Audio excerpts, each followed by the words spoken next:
আচ্ছা, আমরা যাচ্ছি হচ্ছে আমাদের প্রিয় রাব্বি ভাইয়ের সাথে দেখা করতে। এখন আমরা সচিবালয়ের সামনে আছি, আমাদের সামনে আছে আলামিন ভাই, পিছনে আছে সলেমান খান। সো আমরা যাচ্ছি ওখানে, অ্যান্ড রাব্বি ভাই ওখানে আমাদের জন্য অনেকক্ষণ আগেই ওয়েট করতেছে। তো আমরা সলেমান খানকে নিয়ে যাচ্ছি আর একটা নায়কের কাছে, আর সেটা হচ্ছে রাব্বি ভাই। সো রাব্বি ভাই আপনি একটু ওয়েট করেন, আমরা চলে আসতেছি কিছুক্ষণের মধ্যে।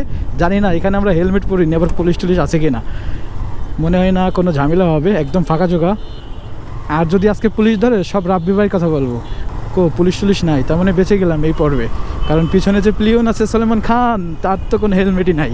তো আমরা হচ্ছে রমনা পার্কের ভিতরে চলে আসছি। এখানে অনেক বাইক দেখি পার্কিং করাই আছে, যেহেতু আজকে শুক্রবার প্রচুর লোকজন এখানে আসে। তো আমাদেরকে আটকাচ্ছে কেন? এখানে রাখবো ভাই? ওকে, ভিতরে বাইক নিয়ে আসলে ঢোকা যাবে না, যার জন্য মনে হয় এখানে দাঁড়াইতে বললো।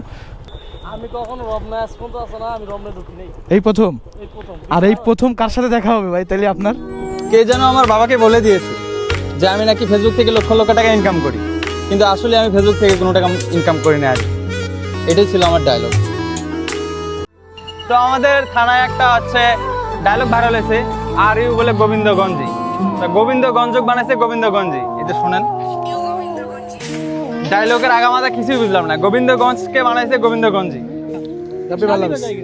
আজকের অল্প একটু সময় আপনাদের সাথে খুব ভালো কাটছে, এরকম সময় যেন প্রতিনিয়ত কাটে, আমি সেই দোয়াই কামনা করি। আমরা আজকের জন্য বিদায় নিচ্ছি, তবে এই দেখাই শেষ দেখা না, আরো দেখা হবে ইনশাল্লাহ।